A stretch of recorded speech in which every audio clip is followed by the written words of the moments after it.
All right. Today we're gonna learn about the past of be. The past of be is was and were. Was is the past of am and is, and where is the past of are. When we talk about the structures, we have affirmative structures. In affirmative sentences, we need the subject plus was, were, plus complement. I, he, she, and it are conjugated with was, and we, you, they are conjugated with were. And there you go, the complement. For example, he was at school yesterday. She was hungry in the morning. You were happy at the party. Something that's also important to mention here is that we use these past expressions. Look, yesterday, in the morning, last week, last month, and we have more expressions for the past tense. For example, 1 minute ago, 1 hour ago, last year, last day. Okay. In negative sentences, we have subject plus was or were in negative form plus complement. This is the complete form, was, not, were, not. We also have the contracted form, which is wasn't and weren't. It's important to know that in this case, in negative sentences and also in questions, the verb to be function or works as an auxiliary, as the auxiliary, because we need auxiliaries to form negative sentences and also questions. So the verb to be in simple past was, were, works as the verb, the main verb in affirmative sentences, and the auxiliary in negative sentences and questions. Here are some examples. Again, conjugation.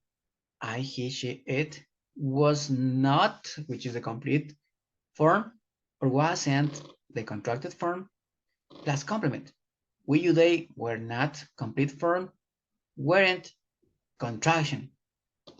At school yesterday, hungry in the morning, at the beach last week, happy at the party in Quito last month. And then we have yes, no questions. Was and were, as I told you before, the verb to be becomes the auxiliary in this case. So you need, first of all, the was and were, which is the auxiliary, plus subject, plus complement, and a question mark. So was, I, he, she, it, were, we, you, they, at school yesterday, hungry in the morning, at the beach last week, happy at the party, in Quito last month. So this is the structure of yes, no questions. Every moment, every time, or whenever you have a yes, no question, you need short answers. When you have short answers, the affirmative form to answer is using yes plus comma, if it's affirmative, plus subject pronouns, I, he, she, it was, we, you, they were. So, for example, was Franklin in London yesterday? If it's affirmative, yes, he was.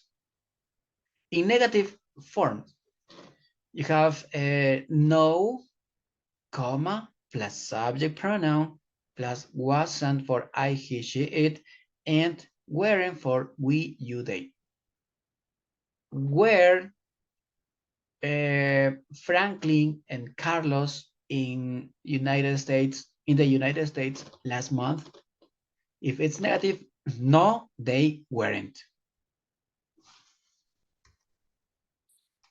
And we also have information questions or WH questions.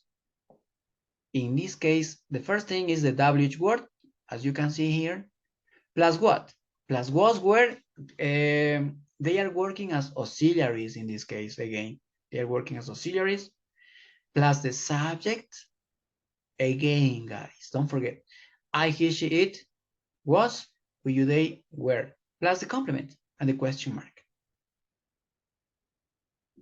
Here, what's important to know is the meaning of the WH words. Because if you don't know the meaning of WH words, you won't know what to ask. So that's why it's important, guys, to know the meaning of the WH words, to know what you want to ask.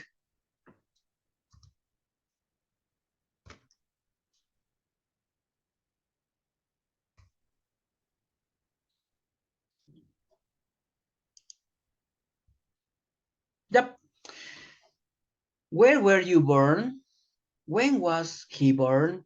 In this case, we're going to use the past participle of the verb bear to ask for, especially for place and time when people were born. And where and when are the WH words which are mostly used in these cases to ask where people were born. So you have, in this case, for example, where were you born? When was he born? To answer, you need an affirmative structure. I, he, she, it was born. Or if it's negative, I, he, she, it wasn't born. In Ecuador, in London, in Argentina. Will you, they were born, or will you, they weren't born in 2002, in 1999, or in 2004.